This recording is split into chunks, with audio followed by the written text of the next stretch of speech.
کیا اس کی لاش کو جلانا جائز ہے؟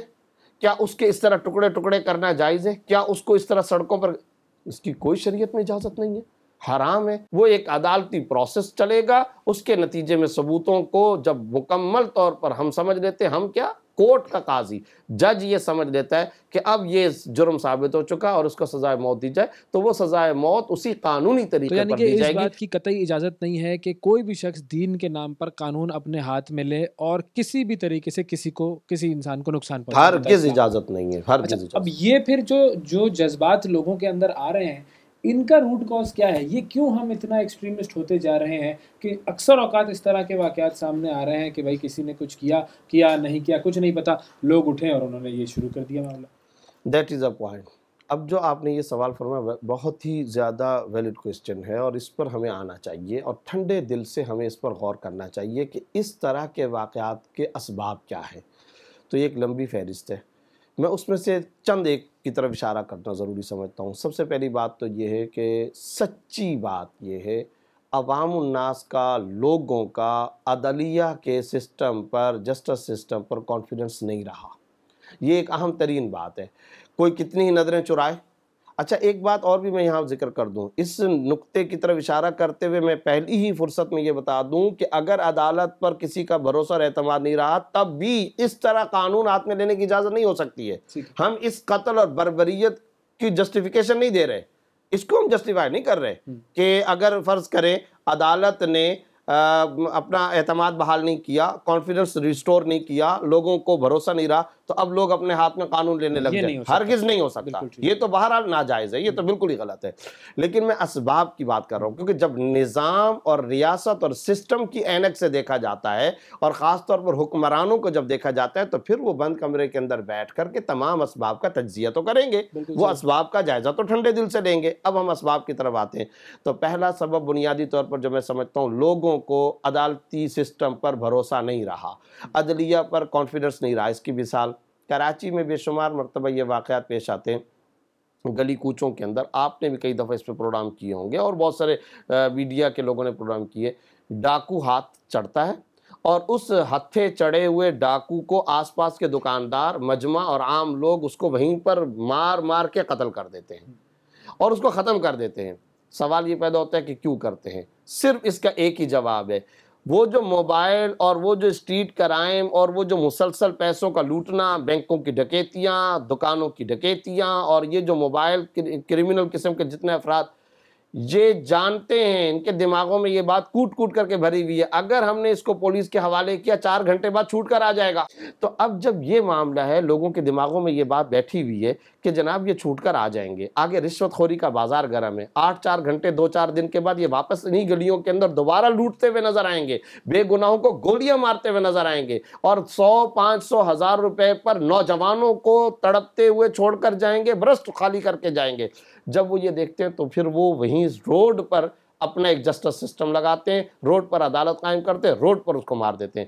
اگر عوام کو بھروسہ ہوتا تو کبھی وہ یہ حرکت نہ کرتے۔ بلکہ میں آپ کو یہاں ایک مزے کی بات بتاؤں، ہم یہ بار بار بات کرتے ہیں نا، تو ہمیں بھی اسی طرح کے میسیج آتے ہیں، وہ کہتے ہیں کہ آپ بار بار یہ تلقین کیوں کرتے ہیں کہ جناب عدالت کی طرف منتقل کرو؟ آپ کو پتہ نہیں ہے کہ پاکستان کے اندر یا ہماری عدالتوں کے اندر یا ہماری گورنمنٹ کی کیا کیا صورتحال ہے؟ میرے پاس کئی دفعہ اس طرح کے میسیج آ چکے ہیں۔ تو ہم ان کے جواب میں کہتے ہیں بھائی اگر عدلیہ کا یا حکومتی نظام کمزور ہے تو پھر وہ جانے، ان کا خدا جانے، ہماری ذمہ داری یہاں فارغ ہو جائے گی کہ ہم نے پکڑا اور قانون کے حوالے کر دیا۔ ایک ریزن تو یہ جی، ایک ریزن یہ ہے۔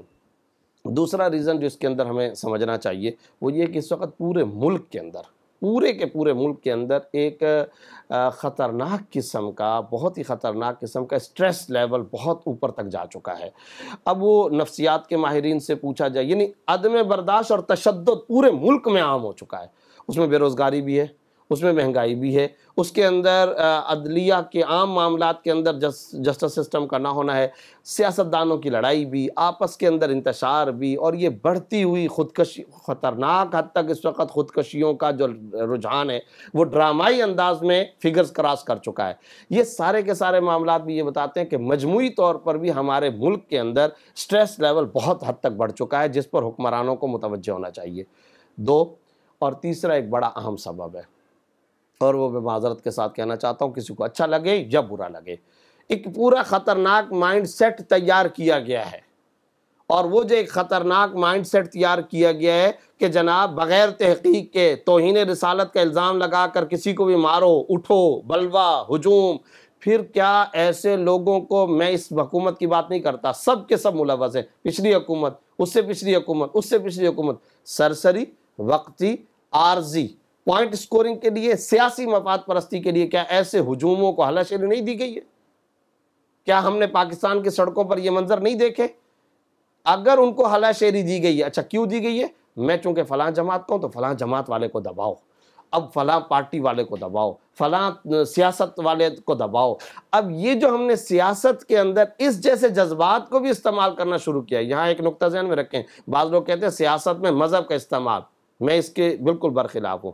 سیاست خود مذہب کا ایک پارٹ ہے، مذہب خود سیاست اسلامیہ کا طریقہ بتاتا ہے، وہ میں نہیں کہہ رہا، لیکن میں یہ کہہ رہا ہوں کہ عدم واقفیت اور جہالت اور جنونیت کو مذہب کا پہلے لبادہ اڑایا، پھر اس کے بعد اس جوش اور اس ولولے اور اس جذبے کو سیاست بازی کے لیے استعمال کیا.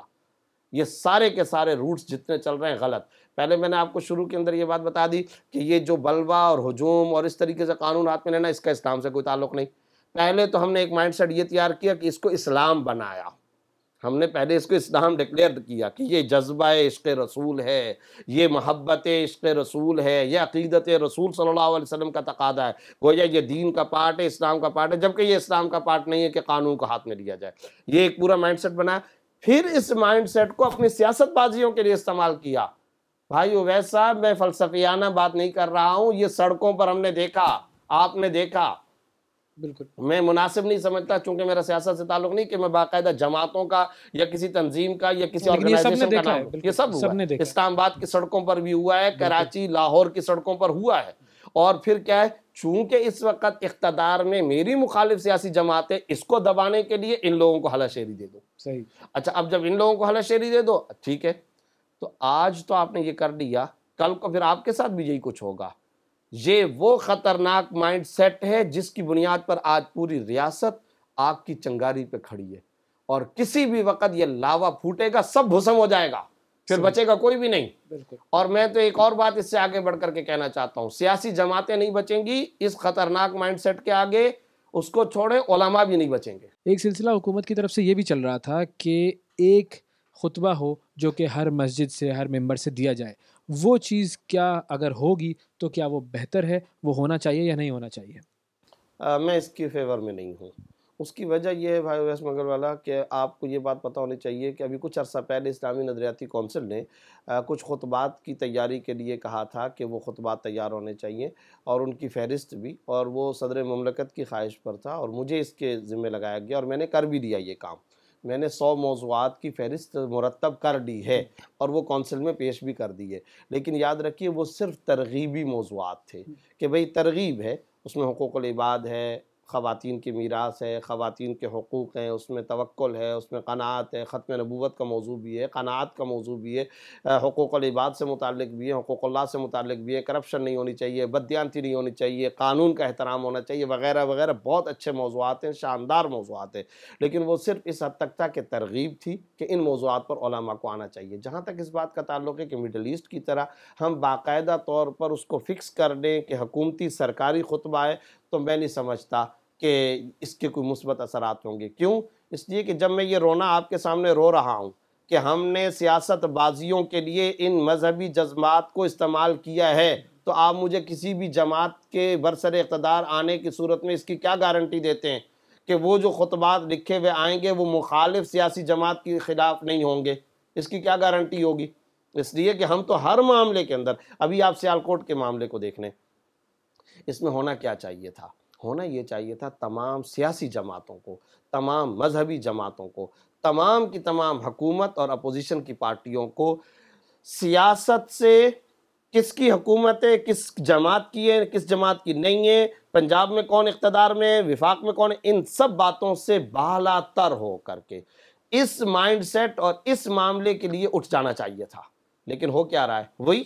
وہی سیاست بازیاں کہ فلاں حکومت کی ناکامی، فلاں حکومت کی ناکامی، فلاں نے یہ کیا، فلاں نے. ارے بھائی جیسے ابھی ہم بیٹھے ہوئے غیر سیاسی لوگ ہیں نا، ہم اسباب پر جائزہ لے رہے ہیں، ہم اسباب کا جائزہ لیں، بھئی یہ ہے یہ ہے یہ، اس طرح ایک کنسنسس آنا چاہیے تھا، ایک اجماع اور اتفاق آنا چاہیے تھا کہ بھئی اس کے یہ اسباب ہیں، سب کا نقصان ہوگا، کسی کو آج نقصان نظر آ رہا ہے تو صبر کر لے، کل کو دوسرے کی باری، تیسرے کی باری، سب کی باریاں آئیں گی، کوئی بھی پھر اس مائنڈ سیٹ کے تحت سامنے نہیں بچے گا۔ تو اب یہ بات ہے، تمام مسالک والوں کو آنا چاہیے تھا، مکاتب فکر، اسکول آف تھاٹ، سیاسی جماعتوں، حکومتی سیاسی پارٹیوں کو، لیکن نہیں ہوا۔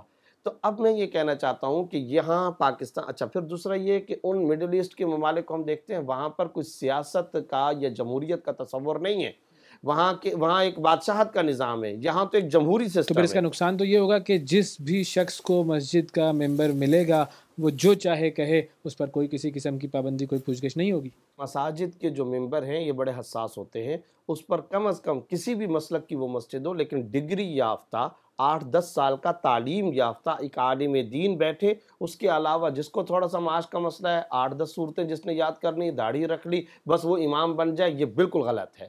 ہم ڈاکٹر کے لیے، پائلٹ کے لیے، وکیل کے لیے، جج کے لیے، تمام چیزوں کے لیے ڈگری، سند، تعلیمی کورس، تو ممبر اتنا حساس مسئلہ ہے، ویری سینسٹیو ایشو، اس کے لیے کیوں نہیں ہم باقاعدہ ڈگری یافتہ عالم دین کی شرط لگاتے ہیں؟ یہ اصل اسباب ہیں، ان کی طرف آنا پڑے گا، جب تک اس کی طرف نہیں آئیں گے اس طرح کے واقعات جنم لیں گے۔